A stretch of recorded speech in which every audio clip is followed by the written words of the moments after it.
If you're looking for a podcast that packs in sound property advice, as well as offering you an insight into making the world of property effective and ultimately work for you, you're in the right place. Hosted by Arsh Elahi, the original property rebel. He's written an Amazon bestseller, created the Property Investor app, the UK's first,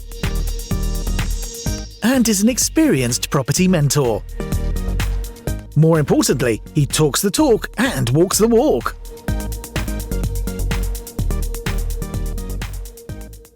Hi and welcome to another episode of the Property Rebel with your host Arsh Elahi. And in today's session we're talking about forecasting for 2021 and what we should be expecting, but more importantly how we can prepare for it. So before we start all that, I want to give you a quick hello, welcome back to the podcast. More importantly, welcome to all new listeners from wherever you may be in the world. The podcast is growing weekly and I'm really pleased with how it's progressing. So first of all, thank you to everyone that's listened and also subscribed. Now let's get straight into it. 2020 has been a bit of a washout, let's face it. Unfortunately, people haven't done as much as they thought they wanted to do in 2020. I saw some great goals from people in 2019 saying in 2020 I'm going to do this, I'm going to do that. And admittedly, me myself as well, I had high aspirations and expectations for 2020, and no one knew that we were ever going to get hit with COVID and everything else that was going on in the world. So it hasn't gone according to plan. It hasn't been extremely bad, but it's been kind of average, shall we say. So what are we doing for 2021? Now, one thing that I am doing is that I'm making sure that I'm pretty much gearing up 2021 to be the same as 2020. Now, I know that seems quite negative, but if 2020 has taught us anything, we have to expect the unexpected. I don't think COVID is going to disappear overnight. I am preparing for more time of being in lockdown, in and out of lockdown, as we have been in 2020. We go through lockdown, we come out, we see a spike, we get pushed back into lockdown. So what am I doing differently now? I noticed that with my lettings, we had to adapt slightly because people don't necessarily want to come and view in person anymore. Now, I own a group of letting agencies, and what we found is that this has actually helped us. So what's the saying that I can't remember what the saying is, in all honesty. As we know, these are all one-take edits. There are no fancy recordings or no editing, so it is one-take shots. So what I found is that with our lettings, I actually spent a lot of time going around each of the properties and doing videos of each of the properties, so that when someone inquires now, the first thing that we do, we don't put the videos up on places like Rightmove, Zoopla, Spare Room, Gumtree, OpenRent. These are some of the places that we advertise our properties on. What we do is that when they inquire, the first thing that we do, we send them the video via something like WhatsApp, or we upload the video to a platform called Vimeo, which is Vimeo, completely free for you to do that. And then we send the tenant or potential tenant the link to watch it. You can send the video just directly via WhatsApp, and that might be a quicker way for you to do it. But I'd rather have a whole video section of them in Vimeo labelled up so that I know if someone inquires about number 123 ABC Street, I can search for it on Vimeo, send them the link for it, and you can put a password attached to it so that only they can view it. And that has worked really well for me, so that what we're doing is that if we've got a vacant property, next thing that we do, all the inquiries that we get for that, we send the video to the people first. We make sure that they virtually view the property first. Only once they've virtually viewed it and they come back and say, oh, we like the thought of that, we like that property, we then start moving forward with then going to physically view it, because hopefully we've then weaned out all the window shoppers or the people that may have been shown an interest but not really keen party on it just yet. That's the first thing that I'm doing, and it's saving us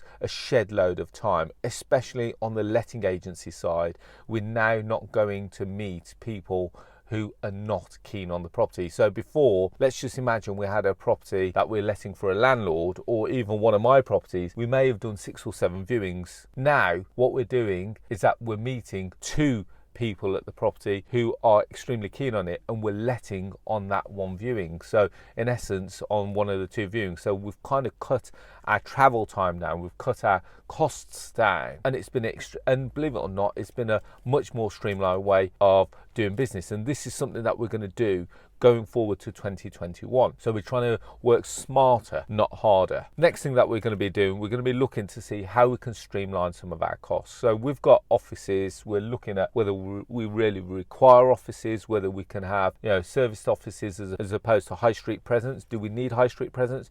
No, we don't, because like I just said, we're doing a lot of virtual viewing, so we don't need as many people come into the office as possible. We can sign up people at the properties. So if you're listening to this and you're thinking, well, why are you doing all this? First of all, I'm doing it because we're testing to see how far can we go to create a virtual business. And if anything, COVID has taught us that we need to be as flexible and as virtual as possible. So if you're a landlord, you've still got vacant properties, now's the time to start filming. Now's the time to start going out, taking a load of photos and filming and creating that catalogue so that you've got enough content so that when someone inquires, you send it them initially before you go and view it. And it just saves you a load of time. I'm trying to get from the sourcing side as well. We're working with a load more agents who are also, we're requesting that we're going to get videos, and we're doing the same on the sourcing side. Instead of, you may have noticed if you're already on the Property Investor app, by the way, that's not a plug,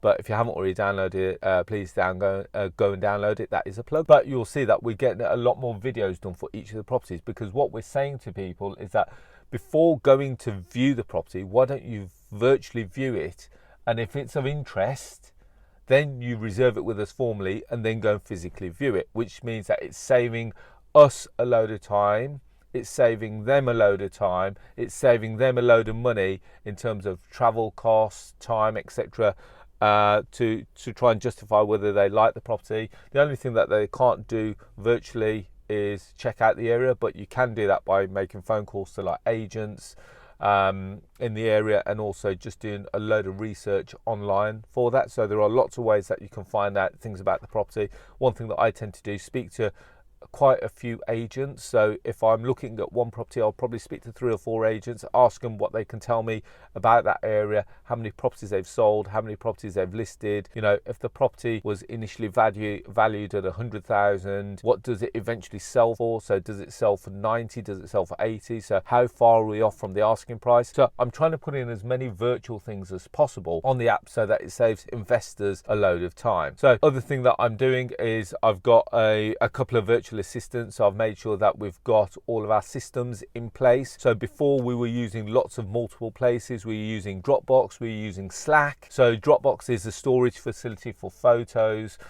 Slack was our communication tool. Then we were using Zoom to video conference call, just so that, again, I'm not being paid for this or anything, but I've amalgamated all that into one program called Microsoft Teams. I know quite a few of you will already be using it or should be using it, and I've saved myself quite a bit of cost there. So I don't need Zoom to have the calls with my team anymore. I actually use Teams for that. I can communicate with all my teams in Teams, and everything is held within Microsoft, which I'd like to think is quite a sustainable, large business, IT business anyway. So I'm not having to go to Dropbox for this, I'm not having to go to Zoom for that, not having to go to Slack to communicate. Everything is compounded into one place. So we are trying to go as virtual as possible. So regardless what happens in 2021, we can still continue to communicate, we can still continue to operate. And that are my 2 key things for 2021.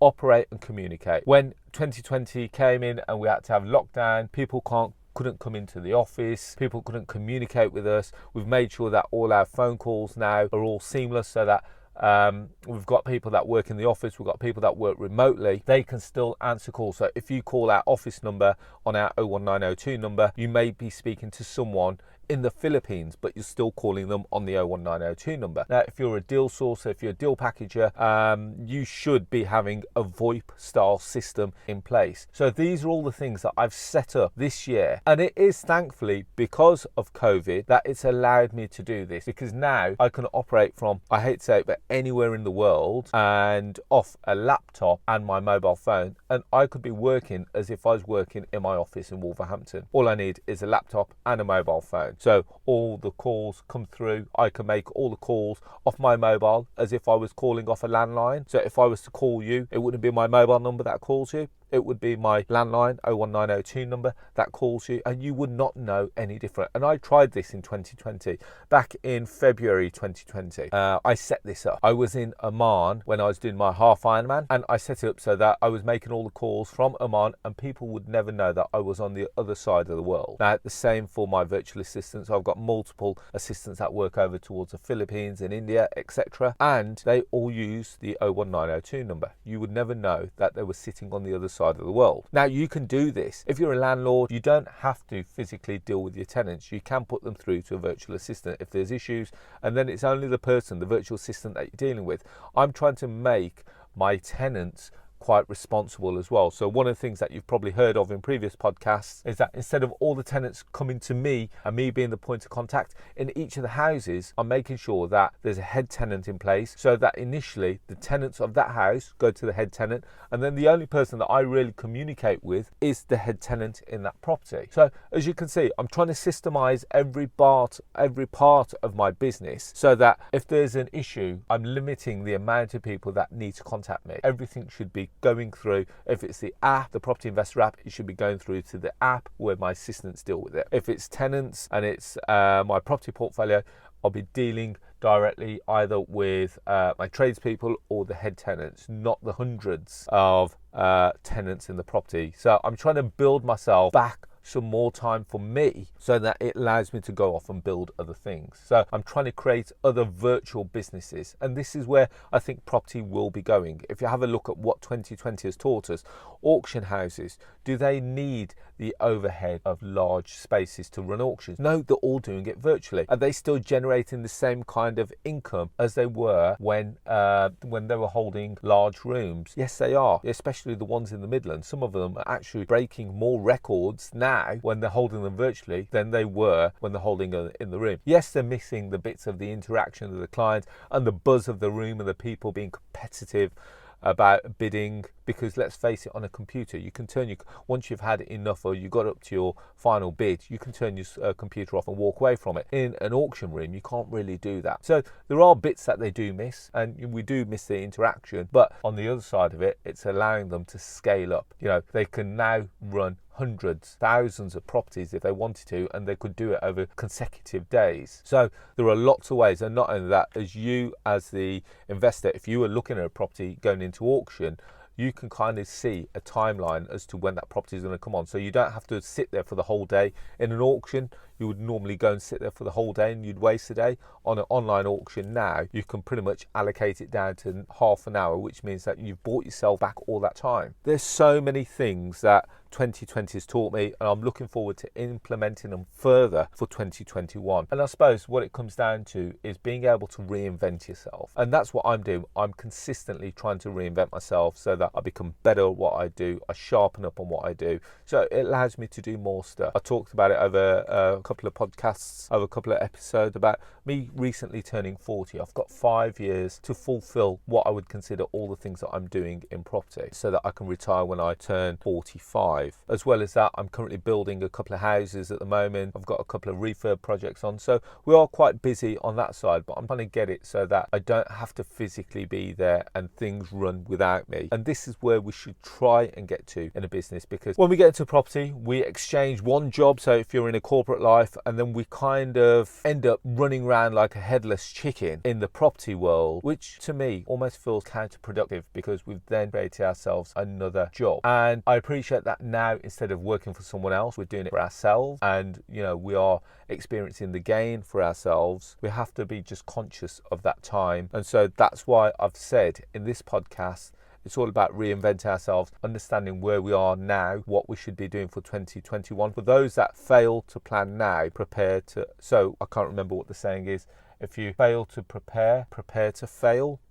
I've spent the whole of 2020, pretty much, you can speak to my team, playing around with systems, understanding what works, what doesn't work. So we've dealt with Slack, we've dealt with Dropbox, we've dealt with Zoom, we've dealt with Teams, we've looked at other things like Podio, we've looked at Asana, we've looked at all the different styles of CRMs to try and figure out which one was the best one that suits our needs. And now I feel like we've got that. Moving forward, there's no reason for us to deviate away from that.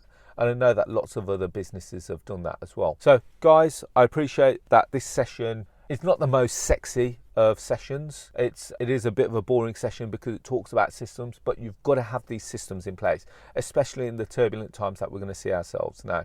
By doing little things like the virtual viewings, you're going to save yourself a load of time, but more importantly, it's going to allow you to keep operating. With the government not 100% sure what they're kind of doing yet, and I'll put that in the politest possible way. Are we going into lockdown? Are we coming out of lockdown? Are we in a tiered process? Are we in tier 1, tier 2, tier 3? Can we travel? Can't we travel? Where do we travel? Do we quarantine? These are all the things that they've tested us with in 2020. Now, I've made the stance that in 2021, regardless what they throw at us, we're going to keep on trading. We have to keep on trading in order to survive. And, to be fair, 2020 and 2021 will be a time of survival. And if you come out the other end, first of all, I applaud you. But more importantly, you will come out stronger. So do things today that you will be able to look back on and say, you know what, I did that. And it's only now that I can reflect on the things that I did back in 2008. Like little things like put my whole portfolio on capital repayment. I'm so glad I did that because now I'm in a position where they're pretty much nearly paid off. Within four years and 50 weeks, they will be paid off. And I'm counting it down. But it's the same with this. I will look back at this in years to come and think, I'm really glad that I systemized the business the way that I did, how I did, and it's paying dividends for me going forward in the future. So guys, hopefully you've enjoyed that session. If you have, please share it with your friends. If you haven't, please reach out to me. If there is a specific topic that you want me to cover a podcast on, please email my assistant admin at arshilahi.com and I will cover it. I've got no issue with that. More importantly, if you like more free content like this, did you know that I've got quite a vibrant YouTube channel? You can go to YouTube and search for Arshilahi. We release a new video every Thursday at 4 p.m. As well as that, you can communicate with me on social media, contact me on social media. You can find me on Instagram, Facebook, LinkedIn and Twitter under Arshilahi. And finally, if you haven't already done so, have you downloaded the Property Investor app? It's the UK's first property investment platform, which showcases all kinds of deals all over the UK. So we've got B&B deals, we've got lease options, we've got rent to rents, we've got service accommodation deals. We're about to start to encroach onto international properties as well. So if you like the thought of that, go to our website, www.propertyinvestorapp.co.uk, or just go to your smartphone, go to the App Store and type in Property Investor. You'll be able to download the app. It takes 2 minutes to register and you've got everything in the palm of your hand. On that note, guys, in these tough and turbulent times, I do wish everyone to be safe, well and happy. And if there's anything that I can do to try and help you in any way, please feel free to reach out. But I wish you all the very best and I'll speak to you all very soon. Thank you and bye-bye. The large majority of people make a positive change if they take immediate action. So act now. Download the Property Investor app and join Arsh on his social media channels to excel your property journey.